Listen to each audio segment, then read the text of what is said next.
It's 6 p.m. Central somewhere. It's 6 p.m. Central right here. And today we're going to talk about squirrels. I've been out in nature today and I have seen so many squirrels. I was actually at the library and I found a squirrel that I'd never met before. And it must live on the property in the giant tree at the library property.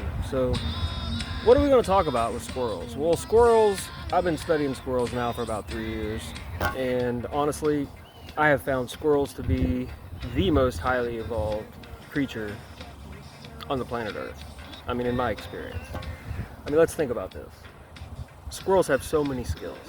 So like, I watch a squirrel jump from a high elevation to a low elevation.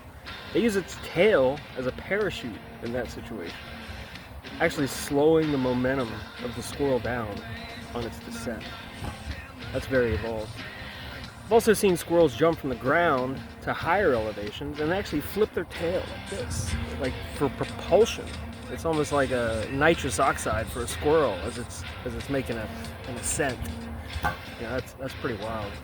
I've also seen squirrels on the ground communicating with other squirrels, and yeah, they are vocal. You know, I've heard squirrels before, and I'm sure you've heard squirrels before too, but they actually use their tails as almost like a squirrel sign language, you know, and I don't know the exact sign language. I'm not a squirrel, and I haven't deciphered the code of the squirrel, you know, flip of the tail, the standing up of the tail, the straightening out of the tail.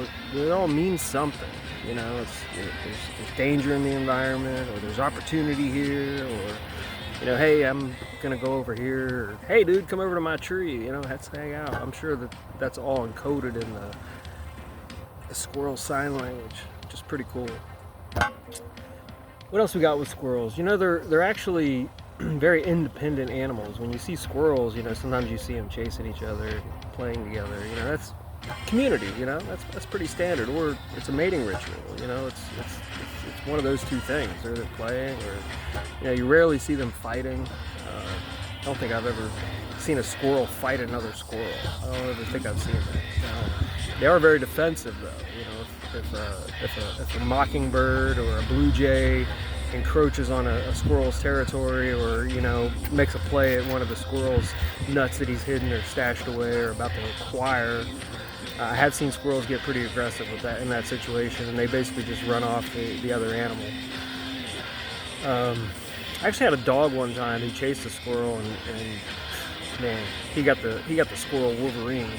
He was pretty upset when he came back from that little encounter with the squirrel. But squirrels are, you know, they seem really nice, and I'm sure they are, but, you know, you don't want to encroach on a squirrel's territory, or try to, you know, steal a squirrel's stash, or cache is what they call it. So it's pretty interesting. Did you know that you can get your Studying a little bit deeper, you know, I've noticed that the squirrels, you know, when they work together and they work hard. I mean, they're pretty much always working when you see them. I'm sure when you don't see them, they're probably taking a break or sleeping, but squirrel can move an entire forest, and you think that's not true, but it really is. And it does take a lot of time, you know. So like, a squirrel will go out on any given day and harvest acorns and a variety of nuts from trees, and I mean, those are live nuts. Those are seeds, you know. They'll grow another tree, you know, if they're not consumed by the squirrel or another animal. But a lot of times squirrels will, you know, they bury those nuts to come back and get them later, and they have a very, very, very good memories. They map out, you know, all of their cache, or cache, so to speak. But a lot of times they forget about it, or they just have such an abundance that they really don't need to go back for some of the ones that they buried. And in those situations, you know, you add a little bit of rain, a little bit of sunlight, right conditions, you're going to grow another tree. And, you know, a lot of times these squirrels, they don't just stay in one tree their whole life. I mean, they move from tree to tree, season to season, or even within the same season, the squirrel move. You know, I've seen squirrels relocate, you know, 3 or 4 times in a season. I've actually seen that. Mostly city squirrels, you know, environmental effects, construction, or, you know, different reasons that they might want to move. But they still move, and they move in the wild too. And when they move, they're burying nuts in new locations, and they're expanding.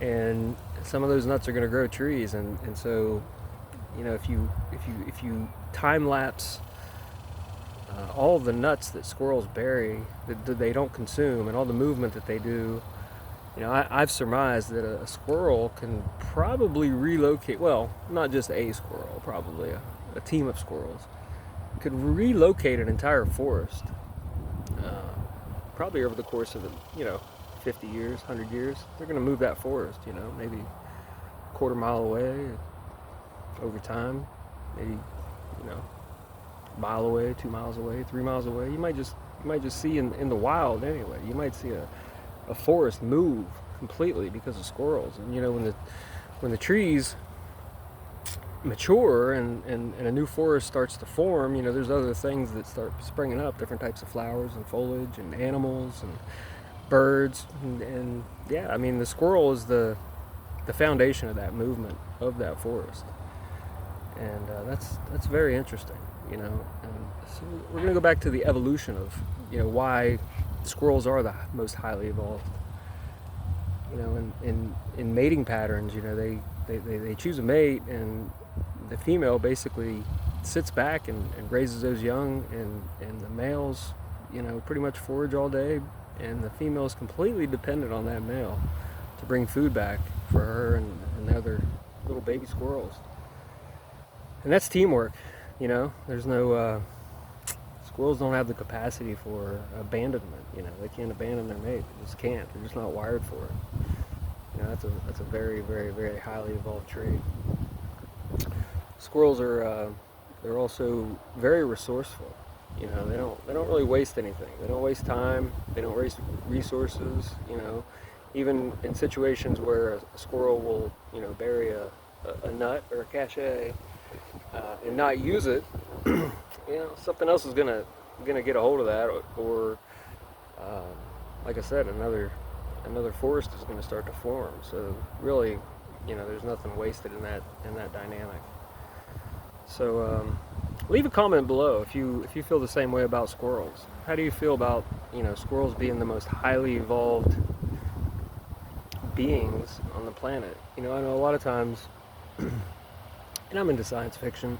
I'm sure some of you are too, but we look at like other planets, or is there other life out there, and humans.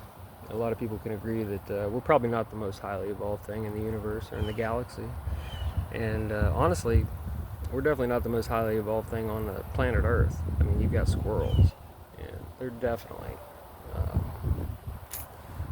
more in tune with the natural surroundings than pretty much any human I've ever met, including myself.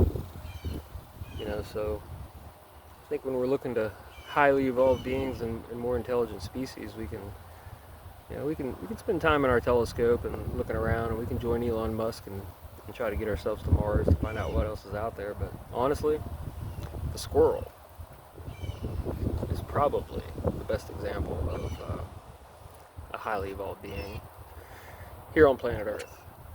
But if you agree, leave a comment. If you disagree, let me know why. I'd like to know. And either way, like and subscribe. We're here for happenings, events and happenings daily at 6 p.m. Central.